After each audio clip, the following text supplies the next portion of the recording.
Paul doesn't say anywhere that we are going to stop sinning. He doesn't have to. All he has to say is this in 1 Corinthians 15:53, for this corruptible must put on incorruption, and this mortal put on immortality. It must, and it will. This mortal must put on immortality. Once you say that, you've said it all, because without mortality, there is no sin. As I told you yesterday, mortality is the petri dish where sin flourishes. Death is passed through into all humanity, on which all sinned. We sin because we are mortal. We're not mortal because we sin. Therefore, if you take away mortality, then it goes without saying, and Paul doesn't even bother to say it, without mortality, there is no sin. Mortality, again, is the breeding ground for sin. Once you've eliminated that, you're completely incapable of sinning. Now, whenever this corruptible should be putting on incorruption, and this mortal should be putting on immortality, then shall come to pass the word which is written, swallowed up was death by victory. Where, O death, is your victory? Where, O death, is your sting? The victory that death has over us now will be eliminated.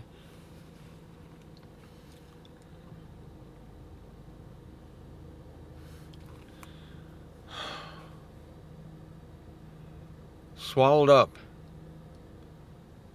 is death. Death is our enemy. I hate death. I could not go back to that cemetery today. I am looking to be made immortal at any moment now. Our bodies are going to be changed. 1 Corinthians 15:51, lo, a secret to you am I telling, we all shall not be put to repose, yet we all shall be changed in an instant, in the casting of an eye, at the last trump. For he will be trumpeting, and the dead will be roused incorruptible, and we shall be changed. For this corruptible must put on incorruption, and this mortal put on immortality. Immortality is the inability to die. It's the best word in the Greek scriptures. The word is athanatos. It means undeath. Immortality is no death, undeath. It's not death. It's everything that death isn't. It is incapable of ever dying again, and it will never corrupt. It is incorruptible. This is why Paul puts the word incorruption with immortality, because the two go hand in hand. If you say incorruption, if you say immortality, it's practically stupid to say, and you won't sin again, because, again, sin is impossible for an incorruptible, immortal human being. And I want to say this about humanity, is that people ask me, what are we going to be when we're changed? What are we going to look like? I'm going to give you a clue today. But I will say that we will still be human beings. This is why Ephesians 2:15, that he should be creating the two, that is, the Jews and the Greeks, in himself into one new humanity, making peace, and should be reconciling both in one body to God through the cross, killing the enmity in it. All enmity killed and death swallowed up. If this is something that interests you, if it's something that takes over your thinking, then that's good. Because it's so big and it's so violent of a change, so clashing of a change, so different than what we're experiencing now, that the change from corruptible to incorruption and from mortality to immortality is going to be such that no human now can put it into words. And that's why I can't even pretend to explain it.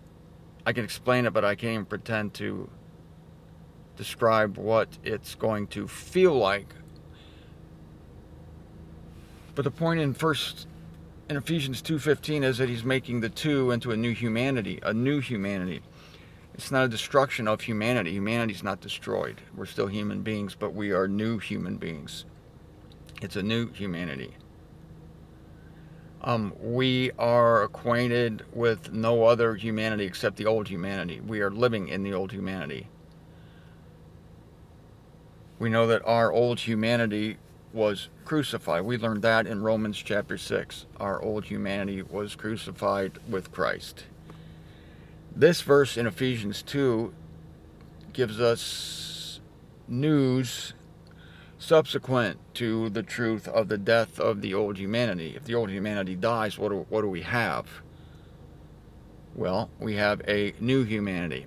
Well, Martin Zender, what's the difference between the old humanity and the new humanity? The difference between corruption and incorruption, and the difference between mortal and immortality. I told you yesterday that this mortality is coursing through our veins. It infects everything we do. That's why you can't be too hard on yourself, because you are dying, and you were born dying. As soon as that fruit was plucked by our forebears, it's a great analogy actually when you eat from the tree that was prohibited in the Garden of Eden. As soon as, and we see it today, all these thousands of years later, when you pluck a piece of fruit, it begins to die immediately. And so we are born dying.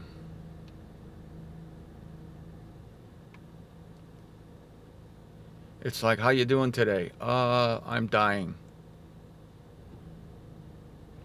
And it's not a beautiful process. So I always call myself a realist. I'm a realist concerning death. The first horror is realizing what it is. And only then can you be primed for the thrill of this being made immortal. And it doesn't happen by a slow process. That's the thing. It doesn't happen by gradual education. It doesn't happen by getting used to it, like you would put your toe in a swimming pool, test the waters. Let me read this again. Lo, a secret to you I am telling, we all indeed shall not be put to repose, but we shall all be changed in an instant, in the casting of an eye, at the last trump. In an instant. Changed in an instant. The Greek word is atomos. It is the Greek, the English elements are uncut. Atomos. A is not tamos, is cut. Not cut. It's such a small time period, like an atom, you can't cut. But an atom you can cut. We can split the atom. So an atom is not even the smallest particle of matter. So this instant is, we speak of things like nanoseconds, but this is uncut. It's not even atomic. It's not even an atomic time segment. I propose to you that it can't be measured, and it's never been measured. And this will be the first time it will ever have happened. And it's going to bring about a new humanity. What will that humanity look like? Well, I can give you an idea.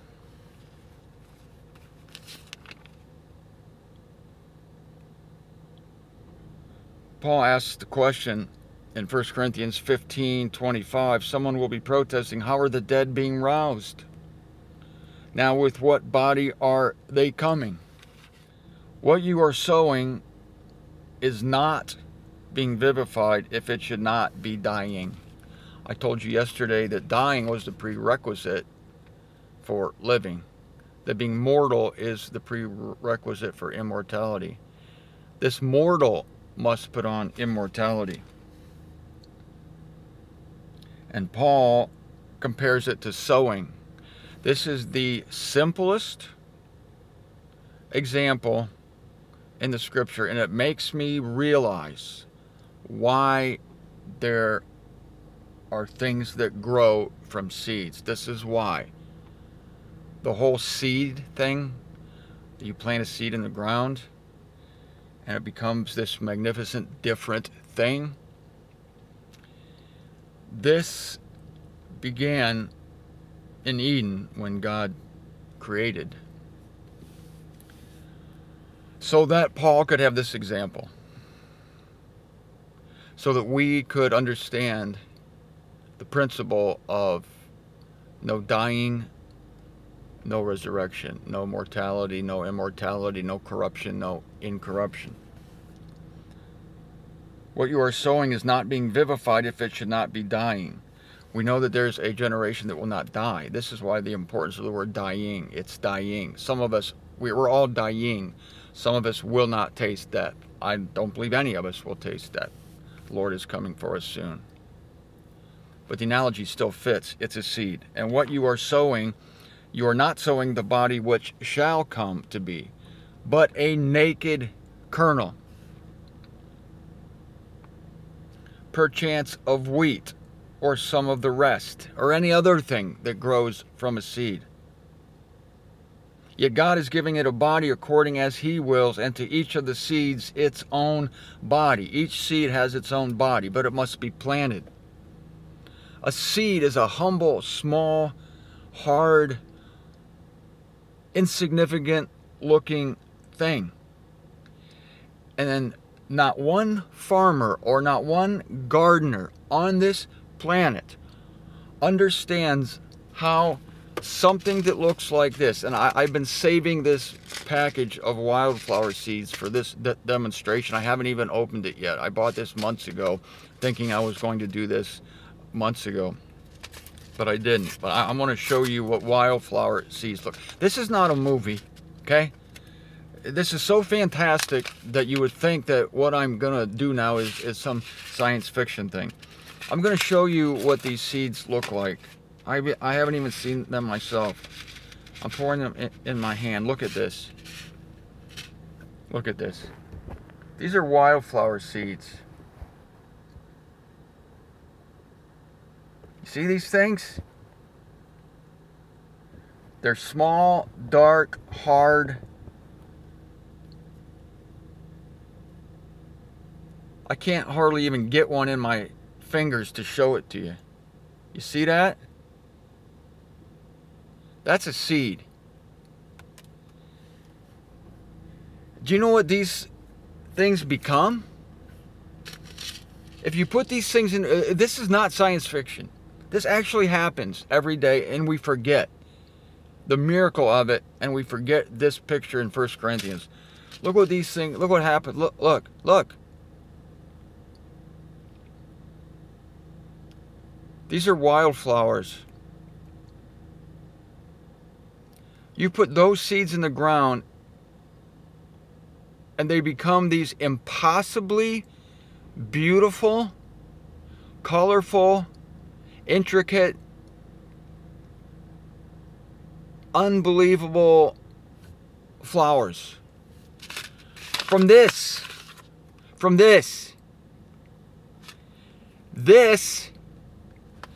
turns into this. This turns into this. And if I had it, I could show you a seed that turns into an oak tree. I could show you a seed that turns into a banana tree, or a cactus, or a palm tree. I'm surrounded by trees here, and they all started with something like this. This is the divinely proposed example of how we are going to be transformed. And Paul, under the inspiration of Holy Spirit, thinks of this. He thinks of a seed, which is here. And he thinks of putting it in the ground. The whole analogy of sowing. And many human bodies go into the ground. The human body is composed of soil. And the human body is planted in the ground. Well, that's a coincidence. No, it's not a coincidence that God used agriculture and used this ridiculous looking small thing to produce this. Now let me read on here. That gives us a clue as to what our bodies are going to do. Only the growing season here, you got a little map back here about where these things grow in different parts of the United States. If I plant this thing, it's going to be a while before I get wildflowers. The transformation I'm talking about that we're on the brink of is going to be instantaneous. We're going to go from a seed to an oak tree. We're going to go from a tiny little seed to a wildflower. And it's going to happen instantly. Now I'm going to read again. 1 Corinthians chapter 15. That which you are sowing, you are not sowing the body which shall come. When you put the seed in the ground, you're not sowing the thing that's going to come. This thing isn't going to spring up and look like it does now. You're not sowing the body which will come. And Paul calls it a naked kernel. What do you go out of this world with? The same thing you came into it with. Nothing. Nothing. You're stripped of everything. At death, you're stripped of everything. You got nothing in it. You don't have anything anymore.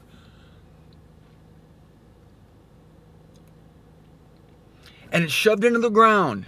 And it's dead. But there's something inside, in spite of the ugliness, in spite of the death, in spite of our mortality, there's something inside of us.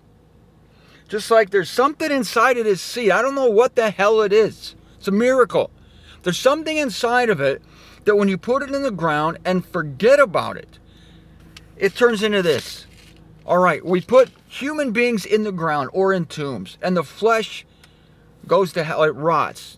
It does go to hell, actually. It just disappears. It disappears. And Paul uses the example of wheat. I could use the example of wheat. A seed of this, like this, turns into a stalk of wheat that's beautiful. If you just looked at it and studied it, or an ear of corn, just study it. It's a miracle of symmetry, a miracle of life. And then you eat it. It provides life. It gives life. We're dead apart from the stuff that grows from these little seeds. We're dead apart from this. Everything that lives feeds on herbage. Where does that come from? From seeds. The whole thing's an analogy. That's all it's meant. It's meant for. Well, it's not all it's meant for, but it's the biggest purpose of that seed and these flowers is an analogy to comfort us concerning our own bodies. Paul says your body is like a seed. Or to use the metaphor, your body is a seed. Yet God is giving it a body according as He wills. And Paul uses the example of wheat or some of the rest. You could use anything. You could use a pine tree, a palm tree, a cactus, a wildflower, a rose. The flowers have different varieties of flowers. Different varieties of trees, different varieties of fruits, of vegetables, of grasses. There's different kinds of wheat. And to each of the seeds has its own body. And the seeds, the body that comes is according to the seed. This seed, whatever, it's a wildflower seed. I guarantee you plant this thing, you will not get a palm tree.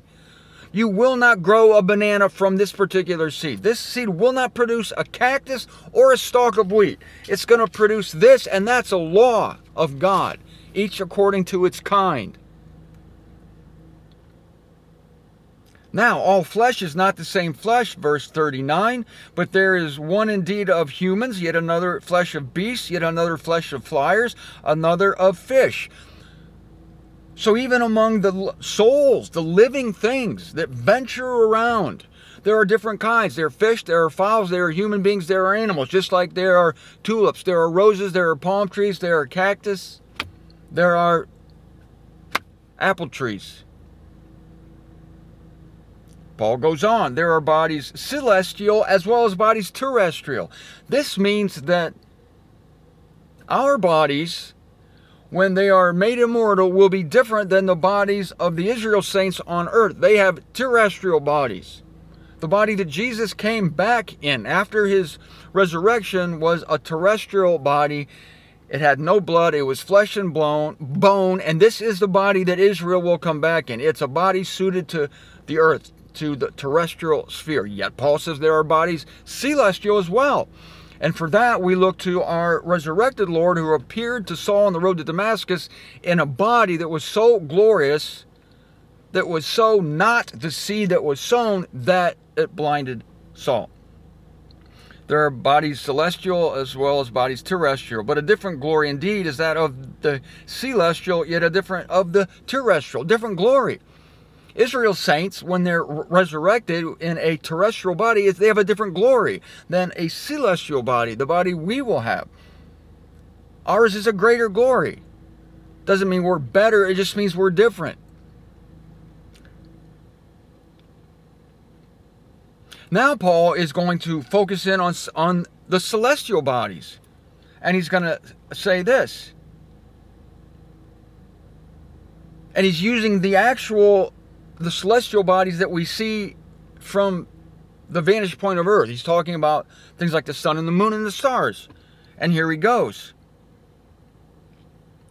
There's one glory of the sun, another glory of the moon, and another glory of the stars. Now he's going to focus on the stars.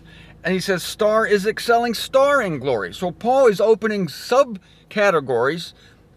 He's opening subfolders. He's double-clicking on the celestial bodies, and he says we have the sun and the moon and the stars. Now he's double-clicking on the stars, and he says stars differs from glory. We see the multifarious wisdom of God in the multifarious nature of creation. Whether you're looking at the animal creation, the variation is mind-boggling. Even the plants, the variation is mind-boggling. Somebody told me there's over 100 kinds of palm trees. I thought a palm tree was a palm tree. No, there's hundreds, maybe more, of palm trees. Thus also is the celestial. And then when we're talking about stars, even star excels star in glory. There's different kinds of stars. You got your blue giant, you got your red stars. Then this statement. This is huge. Verse 42 of 1 Corinthians 15. Thus also is the resurrection of the dead. Paul is using things that are common, that we can see every day. Planting seeds. Oh, isn't that cute? The little gardener puts the seed. No, it's profound. It's a miracle. No farmer knows how it happens. They know they have to water it. They know they have to put it in the ground. They know that it needs sun. They know all that stuff. But they have no freaking clue how a seed becomes an ear of corn. No clue how it happens. They just know that it happens. It's the ultimate mystery, the ultimate secret. It's a secret of life. Only God can do it. No one's reproduced it. And these things that we can see, and we look at the sky, we see different glories. We see bright stars, dim stars, planets with rings on them, planets that are red. All these variations, Paul says, thus also is the resurrection of the dead. These simple things are teaching us. It's not like we're clueless. People say to me, Martin, God just has not told us anything. What do you mean he hasn't told us anything? He's shouting to us using the simple examples in nature. Thus also is the resurrection of the dead. It is sown in corruption. It is roused in incorruption. It is sown in dishonor. It is roused in glory. It is sown in infirmity. It is roused in power. It is sown a soulish body. It is roused a spiritual body. If there is a soulish body, there is a spiritual also. If there is a soulish body, if you have a body, if your pet has a body, if there is a soulish body, then there is a corresponding spiritual body. This is how I know that every soul that has a body, which is every soul, has a corresponding spiritual body that will come eventually to that soul after death. That soul, that living soul, whether it's inside of a dog or a cat or an ant or you, that body is sown in corruption, in dishonor, in infirmity. But it is roused in glory. It is roused in power. It is roused in incorruption. Guaranteed. Because if there's a soulish body, there is a spiritual also. Thus it is written, the first human, Adam, became a living soul. The last Adam, a vivifying spirit. Paul's been telling us this all along. He told us this in Romans. That's the whole type thing. It's going from corruption to incorruption, from death to life, from sin to incorruption. It starts with Adam. It finishes with Christ. The first human, Adam, became a living soul. The last Adam, a vivifying spirit. And because of the last Adam, Romans 5:18 and 19, everyone who was born into Adam will eventually become a vivifying spirit. They will become a body with a spirit, filled with spirit. The spirit without measure. Jesus Christ on earth had the spirit without measure. We have it in measure. We have the earnest of the inheritance. We have a little seed like this. But that guarantees it. You see, this seed guarantees, if you put this in the ground, you bury it, it's going to become a wildflower. Guaranteed. Guaranteed. That's Adam. Adam is the seed.